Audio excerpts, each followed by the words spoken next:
చెప్పారు, పడిపోయాము, దెబ్బలు లేని, అలా జరిగింది, ఈ శ్రమ వచ్చింది, ఆ కష్టం వచ్చింది, ఈ శోధన వచ్చింది అని చెప్పేసి వాటన్నిటిలోనూ కాపాడబట్టడానికి దేవుని యొక్క కనికరం ఉన్నదట. దేవుని కనికరం లేకపోతే మనము కాపాడబడలేము. అసలు ఏమీ తగలకుండా చనిపోతున్నారు కదండి. అమ్మ నిజమే ఈ మాట. అది ఏమీ తగలలేదు. మొన్న మధ్య వార్తలో చూశాను నేను. 10th క్లాస్ చదువుతున్న పాప, 15 సంవత్సరాల పాప క్లాసులో కూర్చొని హార్ట్ అటాక్ వచ్చింది, బెంచ్ మీద కూర్చొని అలానే వాలిపోయింది. ఏం తగిలింది దెబ్బానికి? ఎవరు వస్తున్నారు? చిన్న బిడ్డ, హార్ట్ అటాక్. కనుక ఎంతగా మనం ఈరోజు వరకు కాపాడబడ్డప్పుడు దేవుని యొక్క కనికరం ఉన్నది. అక్కడ ఒక మనం సాక్ష్యం చెప్పకపోతే ఆ కనికరం గల దేవుని కార్యం ఏం చేస్తుందంట? అది సాక్ష్యం చెప్తుందంట. నిన్ను గురించి ఎవరో సాక్ష్యం చెప్పేదానికంటే కూడా నువ్వే సాక్ష్యం చెప్తే దేవుని యొక్క కనికరాన్ని మరింత పొందుకుంటావు నువ్వు. హల్లెలూయా, హల్లెలూయా. నిన్ను గురించి ఎవరో సాక్ష్యం చెప్పడం కాదు, కనికరం ఆ కార్యం సాక్ష్యం చెప్పడం ఏంటి? పొందుకున్న నువ్వు సాక్ష్యం చెప్పాలి. అప్పుడు మరింత కనికరాన్ని పొందుకుంటావు నీవు కదా. ఇప్పుడు మనకి ఏదైనా చిన్న హెల్ప్ చేశారు అనుకోండి, పదే చెప్తే బలి చేశారమ్మా, ఆ రోజు బలి చేశారమ్మా, నువ్వు ఆదుకోకపోతే ఏమయ్యేదాన్ని, ఆ రోజు జరిగింది, ఆ రోజున కష్టం వచ్చింది అని అంటూ ఉంటాం. అంటుంటే చేసిన వారికి ఏమవుతుంది చెప్పండి? మళ్ళీ చేయాలనిపిస్తుంది. ఒకవేళ చేసిన కార్యం చెప్పలేదనుకోండి మనం, ఇక మళ్ళా చెయ్యాలనిపించదు. కనుక దేవుడు కూడా నువ్వు సాక్ష్యం చెప్తున్నావో లేదో అని చెప్పి ఆయన కనికర కార్యాల గురించి చూస్తున్నాడు. అందుకే అంటున్నాడు ఆయన, యెహోవా నీ క్రియలన్నీ 10వ వచనంలో నీకు కృతజ్ఞతాస్తుతులు చెల్లించుచున్నవి. దేవుని స్తోత్రం చేద్దాం. హల్లెలూయా. దేవుని యొక్క క్రియలు, దేవుని యొక్క కార్యములన్నీ కూడా ఏం చేస్తున్నాయి అంట? దేవునికి కృతజ్ఞతాస్తుతులు చెల్లిస్తున్నాయి అంట. ఎందుకని? మనం సాక్ష్యం చెప్పలేదు, ఆయన కనికర కార్యాలు జ్ఞాపకం చేసుకోలేదు, గుర్తించలేదు, మనం థ్యాంక్స్ చెప్పడం లేదు. కనుక కార్యములే, దేవుడు మనపక్షంగా చేసిన కార్యములే ఆయనకు కృతజ్ఞతాస్తుతులు తెలియజేస్తున్నాడు. అందుకని అంటున్నాడు ఆయన, నీ భక్తులు నిన్ను సన్నుతించుదురు. ఎవరంట? భక్తులు మాత్రమే సాక్ష్యం చెప్తారు, భక్తులు మాత్రమే ప్రభునామాన్ని గనపరుస్తారు, భక్తులు మాత్రమే ప్రభువును స్తుతిస్తారు, భక్తులు మాత్రమే ఆయన సన్నిధికి వస్తారు, భక్తులు మాత్రమే ఆయన ఆరాధిస్తారు, భక్తులు మాత్రమే కార్యాలు పొందుకుంటారు. ఇప్పుడు ఆయన చేసిన కార్యములు కృతజ్ఞత తెలియజేస్తూ ఉంటే, ఆయన చేసిన కార్యములు సాక్ష్యం చెప్తూ ఉంటే, ఆయన చేసిన కార్యములు స్తుతులు చెల్లిస్తూ ఉంటే భక్తులు మాత్రమే ఆయన స్తుతిస్తారంట. ఇప్పుడు ఎవరు భక్తులు? దేవుడు మన పక్షంగా చేసిన కార్యములు భక్తులయ్యారు తప్ప మనం భక్తులు కావటం లేదంట. ఆయన కార్యాలు, భక్తి కార్యాలు చేస్తున్నాడు ఆయన. ఆయనకి భక్తి అవసరమా? ఆయనకి విశ్వాసం అవసరమా? ఆయన దేవుడు కదా. కానీ మన పక్షంగా చేసిన కార్యములు ఆయన కాపాడకపోతే, 3 నెలల క్రితం బస్ కాలిపోయింది, ట్రావెల్స్ బస్. బూడిద అయిపోయారు అందరూ కూడా. ఎవరు చనిపోయారో, ఎవరిది అవయవమో కూడా తెలియనంతగా అయిపోయింది. దానికి ముందు అహ్మదాబాద్లో విమానం కూలిపోయింది. 250 మంది విమానంలో ఉన్న ప్రయాణికులు, ఇంకొక 17 మంది సిబ్బంది. ఆ విమానం కూలిపోగా మెడికల్ డాక్టర్స్ ఉన్న హాస్టల్ మీద పడిపోయింది. భోజనం చేస్తున్న డైనింగ్ హాల్ మీద కూలిపోయింది. భోజనం చేస్తున్న డాక్టర్లు చనిపోయారు. ఎంత ఘోరమైన ప్రమాదం అండి. ఇలా చూస్తే లోకంలో ఎన్ని ప్రమాదాలు జరిగినాయి, మన చుట్టూ ఎన్ని జరిగినాయి, మన హైవే మీద ఎన్ని జరుగుతూ ఉన్నాయి.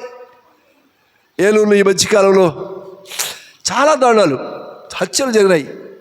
దాదాపుగా 13 హత్యలు జరిగినాయి ఈ మధ్యకాలంలో, ఈ సంవత్సరంలో ఏలూరులో.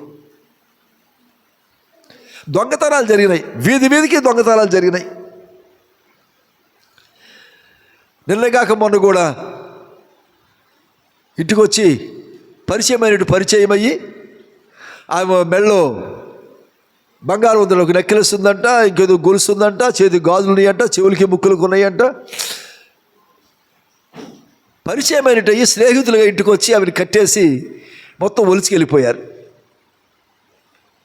మరి సైబర్ నేరాలు, ఫోన్ల ద్వారా, ఆన్లైన్ ద్వారా జరుగుతున్న నేరాలు, ఆర్థిక నేరాలు గమనించినప్పుడు ఎంత ఘోరంగా ఉంటున్నాయో. లక్షలు కోట్లు నష్టపోతున్న ప్రజలున్నారు.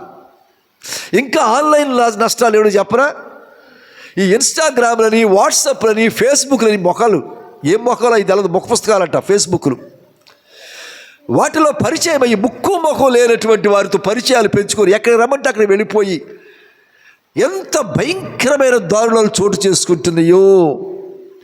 ఈ రోజున ఇక్కడ చేరినందరము క్షేమంగా ఉన్నాం. చెప్పకుండా ఒకసారి వీటిలో ఏ ఒక్కటి ఇంతవరకు మనం పడలేదు. వీటిలో ఎక్కడ, ఈ వల్ల ఎక్కడ మనం పడలేదు. కీడులు కానీ, ప్రమాదములు కానీ, యాక్సిడెంట్స్ కానీ, సైబర్ నేరాలు కానీ, దొంగతనాలు కానీ, ఇంకా రకరకాల శోధన కానీ ఏది మనం పడకుండా దేవుడు ఎంత కాపాడుతూ వస్తున్నారో. మన భక్తి పరులమా? మనం కాదు. మన కొరకు సాక్ష్యం చెప్పుచున్న దేవుని కార్యములు, కనికరముల కార్యాలు అవి భక్తి కలిగినవి. నిజంగా మనం భక్తిమంతులమైతే ఎలా ఉండం? మనం ఈ మాత్రంగా ఉండం. మనం ఇంకా భక్తిలో ఉంటాం, ఇంకా ప్రభువు మహిమకరంగా ఉంటాం. కనుక ఇర్మియా గ్రంథం 5వ అధ్యాయం 24వ వచనం గమనించినప్పుడు ఆ కనికరములు భక్తి కలిగి అని చెప్పి చూస్తున్నాం. ఇక్కడ చూద్దాం. ఇర్మియా గ్రంథం 5వ అధ్యాయం 24వ వచనం.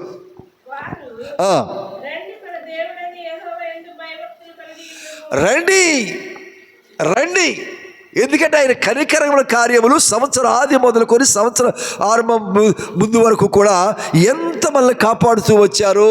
ఆయన కనికరమే మనల్ని కాపాడుతుంది, ఆయన ప్రేమే మనల్ని కాపాడుతూ వచ్చింది. అనేక శోధనలు మన కొరకు కాచుకొని ఉన్నాయి, అనేకమైన భయంకరమైన పరిస్థితులు ఉన్నాయి. ఇంటి గుమ్మం దాటి బయటికి వెళ్ళి వారు క్షేమంగా వస్తారన్న నమ్మకం లేదు. రోడ్డు మీద చాలా భయంకరమైన దారుణాలు జరుగుతూ ఉన్నాయి. మనం కరెక్ట్గా వెళ్ళిన బండి మీద ఎవరో తప్పుడు దారిలో వచ్చేసి యాక్సిడెంట్లు జరిగిస్తూ ఉన్నారు. నేను మొన్న 25వ తారీఖున ఇక్కడ మన క్రిస్మస్ కదా, క్రిస్మస్ ఆరాధన అయిపోయిన తర్వాత ద్వారకా తిరుమలలో ఉన్న ఒక చర్చి వారు క్రిస్మస్ ఆరాధన పిలిస్తే వాక్యం చెప్పడానికి వెళ్ళాను. మిమ్మల్ని మధ్యలో ఉంచేసి వెళ్ళాను. నేను వాక్యం చెప్పేశాను. సంఘం అంతా చాలా బాగా వచ్చారు. కిటికీలు ఆడుతుంది మందిరం అంతాను. వాక్యం చెప్పాను, ప్రార్థన చేసి మళ్ళీ అదే రోజు ప్రకాశం జిల్లా వెళ్ళిపోవాలి కానీ, సాయంకాలం వెళ్ళిపోవాలి కానీ హడావుడిగా వచ్చేసాను నేను. ఆ మందిరంలో క్రిస్మస్ కోసం 3 యవ్వనస్తులు డెకరేషన్ చేశారు. క్రిస్మస్ డెకరేషన్ చేశారు. బెలూన్స్తో, ఫ్లవర్స్తో డెకరేషన్ చేశారు. చేసినప్పుడు ఆ చర్చి కుర్రాడు, ఆ చర్చిలోనే బాప్తిజం పొందిన యవ్వనస్తుడు, ఇంకొక ఆయన స్నేహితుడు అన్యుడు ఒక ఆయన మారు మనసు పొంది బాప్తిజం తీసుకున్నాడు వేరే చర్చి. వీళ్ళిద్దరికీ మరొక స్నేహితుడు ముస్లిం యవ్వనస్తుడు, ముస్లిం కుర్రాడు. వీళ్ళు 3 స్నేహితులు ఈ డెకరేషన్ పనులు చేసుకుంటూ ఉంటారట. ఈ చర్చిలో డెకరేషన్ అయిపోయిన తర్వాత ఎవరో ఆర్డర్ ఇచ్చారు డెకరేషన్ కోసం, ఫంక్షన్కి ముందు అని చెప్పి. దాంట్లో 2 కుర్రాళ్ళు ఏం చేశారంటే, ముస్లిం కుర్రాడు, ఈ చర్చి కుర్రాడు, ఇద్దరు ఏం చేశారంటే ఏలూరు బైక్ వేసుకొచ్చారు. వారికి కావాల్సినటువంటి పూలు, డెకరేషన్స్ ఐటమ్స్ ఏ ఉంటాయి కదా, అవన్నీ కొనుక్కున్నారు. వారు వస్తూ ఉండగా, వారు కొనుక్కుంటూ ఉండగా, వారు షాపింగ్ చేసుకుంటూ ఉండగా ఇంకొక కుర్రాడు, ఇంకో స్నేహితుడు కదా, ఆ కుర్రాడు ఏం చేస్తారంటే, రే వెళ్ళారా, కొనుక్కున్నారా, ఎంత అయింది, బయలుదేరా అంటే త్వరగా వచ్చేసి అక్కడ డెకరేషన్ తొందర పెడుతున్నారు, మీరు త్వరగా వచ్చేస్తే అని చెప్పి ఆ తొందరపాటుతో ఫోన్లు చేస్తూ ఉన్నాడు. వీళ్ళు ఫోన్లు అటెండ్ అవుతూ ఉన్నారు, కొనుక్కున్నారు, మాట్లాడుతున్నారు ఫోన్లో. మళ్ళీ బైక్ మీద బయలుదేరి వెళుతున్నారు. హైవే మీద దూరం వెళ్ళిన తర్వాత ఎదురుగుండా లారీ వచ్చింది, కొట్టేసింది. 2 స్పాట్లో చనిపోయారు. అవతల కుర్రాడు ఫోన్ చేస్తున్నాడు. మరి ఆతృత ఉంది కదా, ఇంకా రాలేదు కదా వీళ్ళు అని ఫోన్ చేస్తున్నాడు. త్వరగా రండి అని చెప్పేసి. పావు గంట అయిపోయింది, అరగంట అయిపోయింది, గంట అయిపోయింది, ఎవరో ఫోన్ లిఫ్ట్ చేయట్లేదు. ఇప్పుడు 1 గంట తర్వాత ఒక పోలీస్ కానిస్టేబుల్ ఫోన్ లిఫ్ట్ చేసి, బాబు నువ్వు ఎవరికైతే ఫోన్ చేసావో వారిద్దరు ఇక్కడ చనిపోయి ఉన్నారు, లారీ యాక్సిడెంట్ అయింది, 2 స్పాట్లో చనిపోయారు, ఎవరు ఏంటి వాళ్ళు అడిగాడు. వాడికి పాపం అక్కడ కుర్రాడికి గుండె గాబరా వచ్చేసి, వాడికి షేక్ అయిపోయి వణుకు వచ్చేసి, వెలుగులోంచి వణుకు పుట్టేసి అయ్యో అని చెప్పి కంగారుగా వాడు ఎవరికీ చెప్పకుండా, అంటే త్వరగా వెళ్ళిపోవాలి స్నేహితులు అని చెప్పేసి వాడు బండి వేసుకుని ద్వారకా తిరుమల బయలుదేరి వస్తున్నాడు. వాడు ఎదురుగుండా ఒక బండి వస్తూ ఉంది. ఆ బండి యాక్సిడెంట్ అయిపోయింది. ఈ బండి స్లిప్ అయిపోయింది కుర్రాడిది. ఈ స్లిప్ అయిపోయి ఆ బండి కొట్టాడు. స్పృహతో పడిపోయాడు, రక్తాలు కారుతూ ఉన్నాయి. అంబులెన్స్ ఫోన్ చేయాలి, దారి చూశారు, ఫోన్ చేశారు, అంబులెన్స్ వచ్చింది. ఏలూరు వస్తూ ఉన్నారు, దారిలో చనిపోయాడు. ఎక్కడుంది ప్రమాదము? మన ప్రక్కనే ఉంది ప్రమాదం. మన కాల్లోనే ఉంది ప్రమాదం, మన తల దగ్గరే ఉంది ప్రమాదం, మన కంటి దగ్గరే ఉంది, మన గుండె దగ్గరే ఉంది, మన చెయ్యి దగ్గరే ప్రమాదం ఉంది. దేవుడు కనికరం చూపించకపోతే ఈ ప్రమాదం నుంచి మనం బయటపడలేం. కనుక దేవుని కార్యములు ఎలా ఉన్నాయంటే, అందుకే అన్నాడు భయభక్తులకు వెళ్ళేవారా ఏమంటాడు చూడండి, రండి మన దేవుడు యెహోవా యందు సంవత్సరం అంతా కాపాడినందుకు కనీసం ఈ పూట కూడా మందిరానికి రాలేక ఆగిపోయిన వారు ఉండుంటే ఒకవేళ ఎవరన్నా, ఎంత శోచనీయమో. సంవత్సరం ఎంతగా కాపాడిన దేవుడు నీకు ప్రమాదం జరగలేదు అంటే కాడు, నువ్వు తెలివైనోడువనా? నీ డబ్బు, నీ చదువు, నీ జ్ఞానం, నీ ఉద్యోగం, నీ హోదా, నీ బ్యాక్గ్రౌండ్ చూచి కాపాడబడుతున్నావా? మనకంటే గొప్పవాళ్ళే కదా వాళ్ళందరూ చనిపోయిన వారు. ఫ్లైట్లో చనిపోయిన వారు మనకంటే గొప్పవాళ్ళే కదా చెప్పండి. ఖచ్చితంగా గొప్పవాళ్ళే ఫ్లైట్ ఎక్కారంటే.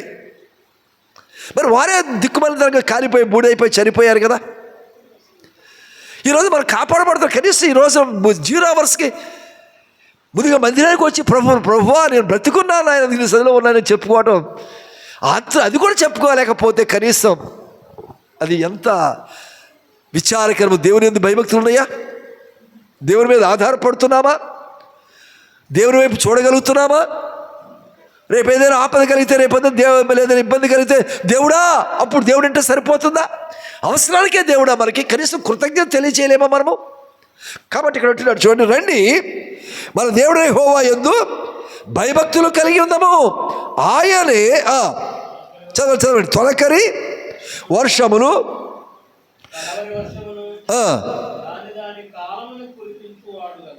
దాని కాలమున కురిపించువాడు కదా. నిర్ణయింపబడిన కోతకాలము వారములను ఆయన మనకు రప్పించు. నిర్ణయించబడినటువంటి ఏ కాలం అంటది? కోట కాదని ఇంగ్లీష్లో మాట చెప్పండి, ఇంకో మాట చెప్పండి డైరెక్ట్గా. ఇండైరెక్ట్ మాటలు కాకుండా డైరెక్ట్ మాట. కోతను ఏమంటారు చెప్పండి? చెప్పండి మాట. కటింగ్ అంటే ఏంటో? కోత అంటే కటింగ్ కాదమ్మా, మరి కటింగేగా. ఈ కటింగ్ అంటే ఏంటి? జాగ్రత్త. మనందరి జీవితంలోనూ కోతకాలం వస్తుంది. దేవుని యందు కృతజ్ఞతలు కలిగి ఉండకపోతే, దేవుని యందు భయభక్తులు కలిగి ఉండకపోతే సంవత్సరములు ఊరికే రావు. మనం చదువుతున్న మాట మీరు మళ్ళీ ఒక క్వశ్చన్ వేస్తున్నా, మిమ్మల్ని అర్థం చెప్పాలి. నాకు క్వశ్చన్ వేస్తున్న అర్థం చెప్పాలి మీరు నాకు. తొలకరి వర్షమును కడవరి వర్షమును దాని కాలమునందు జరిగించుదును వచ్చినాడు. ఏ వర్షం అంటది? చెప్పాలి అంటే ఏంటో ఫస్ట్ చెప్పండి. ఫస్ట్ తొలకరి వర్షము, ఫస్ట్ రైనా, ఓకే. కడవరి వర్షం అంటే తొలకరి వర్షం పడుద్ది. మరి కడవర్షం ఎప్పుడు పడుద్ది? తుఫాను వచ్చినప్పుడల్లా పడతానే ఉంటుంది. మొన్నదాకా వర్షాలు పడతారు, మళ్ళీ పడతామో తెలియదు, మళ్ళీ తుఫాన్ అంటున్నారు. ఎప్పుడు కడవరి వర్షం ఎప్పుడు? వర్షము అంటే మీరన్న రెయిన్ కాదు. వర్షం అంటే సంవత్సరము. సాంస్క్రిట్లో వర్ష అంటారు. వర్షం అంటే సంవత్సరము అని అర్థం. కనుక సంవత్సర ప్రారంభమును సంవత్సర ముగింపును ఆయనే మనకు కలిగిస్తా అంట. దేవునికి స్తోత్రం, హల్లెలూయా. 25వ సంవత్సరం ముగింపులో ఉన్న మనము, సంవత్సరం ప్రారంభంలో ఉన్న మనము సంవత్సరం ముగింపులోకి రావటానికి కూడా ఆయనే కృప చూపించారు. చెప్పడం ఒకసారి. తొలకరి వర్షము జనవరి 1వ తారీఖు, కడవరి వర్షము డిసెంబర్ 31వ తారీఖు. అంటే జనవరి 1వ తారీఖు నుంచి డిసెంబర్ 31 వరకు కాపాడింది ఎవరు? నిన్ను. నీ ఊపిరి కాపాడింది. ఆ ఊపిరి క్రీస్తు. మీకు మన క్రిస్మస్లో చెప్పాను నేను. నువ్వు పీల్చుచున్న ఊపిరి ఎవరంట? క్రీస్తు. క్రీస్తు ఊపిరిని బ్రతికిస్తూ ఉన్నది. క్రీస్తుని ప్రభుని బ్రతికిస్తూ ఉన్నారు. కనుక దేవుని యందు సంవత్సర కాలం అంతా మనం కాపాడబడుతున్నాం. కనుక దేవుని యందు భయభక్తులు కలిగినటువంటి వారంగా ఉండాలంట. అందుకని రండి మన దేవుడు యెహోవా యందు భయభక్తులు కలిగి ఉందాము. ఆయనే ఫస్ట్ అండ్ లాస్ట్ దాని కాలమును కురిపించువాడు.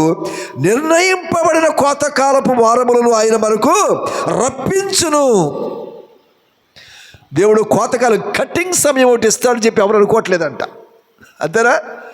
కటింగ్ సమయం, కోతకాలం ఒకటి ఉంది, దాన్ని నాకు ఇస్తాడు దేవుడు, అది ఎవరు అనుకోవట్లేదు. అంటే వాళ్ళ పనులు, వాళ్ళ బిజినెస్, వాళ్ళ వ్యాపకాలు, వాళ్ళ ఆలోచనలు, వాళ్ళ ఆచారాలు, వాళ్ళ వ్యసనాలు, వాళ్ళ సమయాలు, వాళ్ళ ఇష్టానుసారంగా బ్రతుకుతూ ఉన్నారు. దేవునికి అప్పగించుకోనకుండా వారికి ఒక ముగింపు సమయం ఉందన్న సంగతి జ్ఞాపకం చేసుకోవాలి. వారికి ఒక కోతకాలం ఉందన్న సంగతి జ్ఞాపకం చేసుకోవాలి. వారికి ఒక కటింగ్ సమయం ఉందన్న సంగతి జ్ఞాపకం చేసుకోవాలి. అపోస్తలుల కార్యములు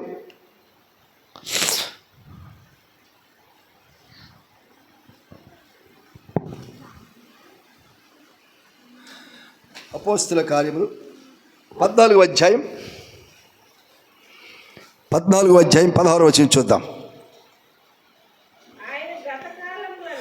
ఆయన గత కాలములలో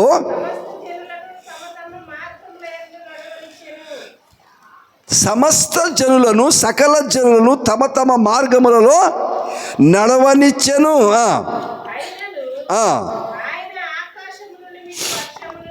ఆయన ఆకాశము నుండి మీకు వర్షమును, ఫలవంతమైన ఋతువులను దయచేయుచు, ఆహారమును అనుగ్రహించుచు, ఉల్లాసముతో మీ హృదయమును నింపుచు, మేలు చేయుట చేత తనను గురించి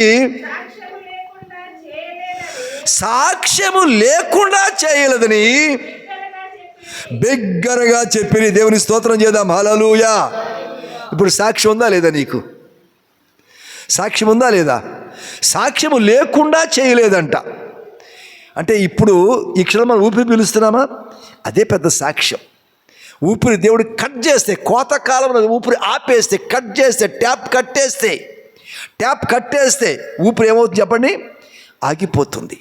అట్టిది రాకుండా దేవుడు కాపాడుతున్నాడు. ఇంకేం చేస్తున్నాడు అంటే ఆయన ఈ సంవత్సర కాలం అంతా ఎట్లా కాపాడి అంటే మనల్ని ఆయన తమ తమ మార్గముల యందు నడువనిచ్చెను. ఓకే, ఏదైతే అయింది, మీ మార్గాలు, మీ ఆలోచనలు, మీ ఆశలు, మీ అలవాట్లు ఏవైతే ఉన్నాయో వాటి ప్రకారం మీరు వెళ్ళటానికి దేవుడు అనుమతినిచ్చాడంట. ఈ 2025 సంవత్సరములో గమనించండి, 2025 సంవత్సరంలో నువ్వు ఎక్కడ ఉన్నావో, ఏ స్థితిలో ఉన్నావో, ఆత్మీయంగా ఉన్నావో లేదో, దేవులోంచి ఎంత తప్పిపోయావో, దేవులోంచి ఎంత దూరం అయిపోయావో, దేవునికి ఎంత అవమానకరంగా ఉన్నావో, అవిధేయతగా ఉన్నావో, నేను ఈ మార్గాల్లో నువ్వు ఉండటానికి దేవుడు నీకు అనుకూలత లేదా అనుమతిని ఇచ్చాడు. దేవుడు అనుమతినిస్తూనే ఏమన్నాడు చెప్పండి అక్కడ? ఎలా బ్రతికించాడంట? ఆకాశం నుండి వర్షమును, ఫలవంతమైన ఋతువులను దయచేయచ్చు.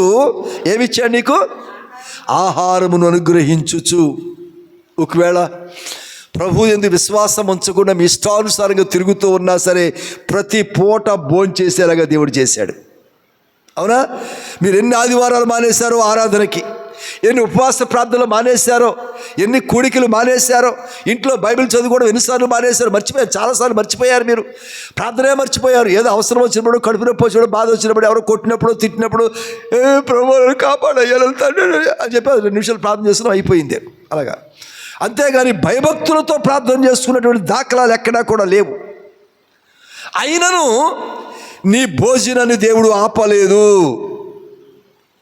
నాకు భోజనం కరువు వచ్చి ఈ సంవత్సరంలో 3 సార్లు భోజనం కరువు వచ్చి 3 సార్లు భోంచేయలేదంటే చేతులెత్తండి. భోజనం కరువు వచ్చి 3 సార్లు ఈ సంవత్సరం మొత్తం మీద భోంచేయలేదు చేతులెత్తండి. కానీ 3 సార్లు ఆరాధన మానేశారు. మీరు 3 సార్లు ఆరాధన మానేశారు. మరి భోంచేయచ్చా మీరు? అయినా దేవుడు ఆపలేదు కదా. మీ వ్యాపకాలు ఎక్కడెక్కడో తిరిగారు. మీరు ప్రభువుని కానకుండా, ప్రభు సన్నిధికి రాకుండా, ప్రభువుని ఇష్టపడకుండా, ప్రభునామాన్ని ఘనపరచకుండా ఏదేదో చేశారు మీరు. అయినా ప్రభు నీ భోజనాన్ని ఆపలేదు, నీ పానమును ఆపలేదు, నీ సుఖాన్ని ఆపలేదు, నిన్ను దండించలేదు దేవుడు, నిన్ను వేదనపరచలేదు దేవుడు, నిన్ను శోధించలేదు దేవుడు, నీకు మేలే చేశాడు. కనుక అంటున్నాడు ఆయన, ఫలవంత ఋతువులను అనుగ్రహించుచు, ఉల్లాసముతో మీ హృదయములను నింపుచు.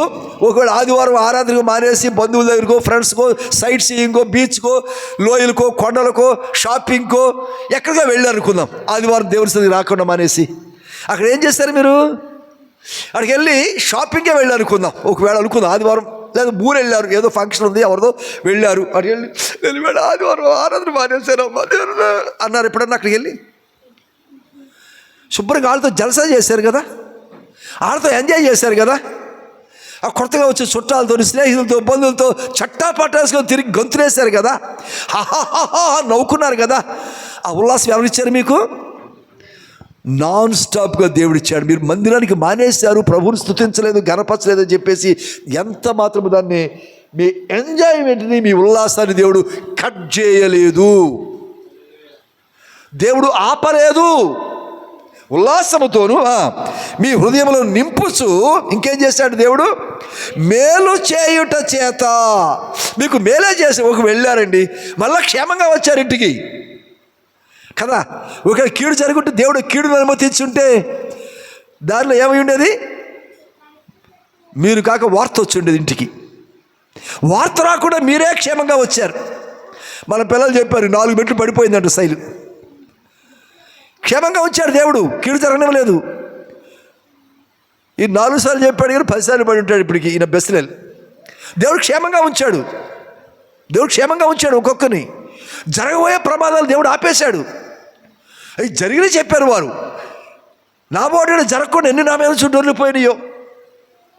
నేను ఒక్కోసారి ప్రయాణం చేస్తా, డ్రైవ్ చేస్తా, దారిలో నిద్రపోతాను. నేను ఎక్కడో ప్రసంగం చేసి తెల్లవారిపోతే ఏం చేస్తాను, అలసిన కళ్ళు మూత పడిపోతాయి.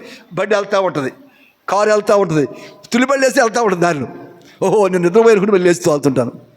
వీళ్ళు కూడా ఎంత ఒకసారి వీళ్ళు అలసిపోదు. నాతో పాటు వచ్చినప్పుడు మన ఒంగోలు బలిసిపాలు కందుకూరు అవతలకి వెళ్ళాం, 300 కిలోమీటర్లు.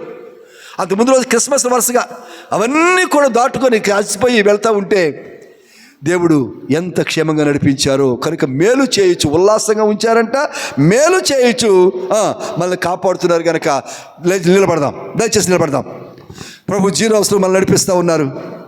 కొద్ది నిమిషాలు ప్రభువా ఎంత కార్యం చేసావు ప్రభువా అని స్తుతిద్దాం. గ్లోరీ, హల్లెలూయా హల్లెలూయా హల్లెలూయా హల్లెలూయా హల్లెలూయా హల్లెలూయా హల్లెలూయా హల్లెలూయా హల్లెలూయా హల్లెలూయా హల్లెలూయా హల్లెలూయా హల్లెలూయా. స్తోత్రం స్తోత్రం స్తోత్రం. జ్ఞాపకం చేసుకుందాం. దేవుడు తొలకరి వర్షమును కడవరి వర్షం ఇచ్చాడు. కటింగ్ కాలం రాకుండా, కోతకాలం రాకుండా దేవుడు ఆపాడు. ఓ దేవుడు ఉల్లాసంగా ఉంచాడు, సంతోషంగా ఉంచాడు, మేలు చేశాడు. నీ భోజనం నీకు అనుగ్రహించాడు, నీ పాలన నీకు అనుగ్రహించాడు, నీ సుఖాన్ని నీకు అనుగ్రహించాడు, నీ సంతోషం నీకు అనుగ్రహించాడు, నీ ఎంజాయ్మెంట్ నీకు అనుగ్రహించాడు. దేవుడు ఎక్కడ ఏది ఆపలేదు, ఏ కీడు నీ మీదకి రానివ్వలేదు. నువ్వు అనవసరంగా ఉన్నావేమో, అన్యాయంగా ఉన్నావేమో, ప్రభువుకు అవమానకరంగా ఉన్నావేమో, అవిధేయతగా ఉన్నావేమో,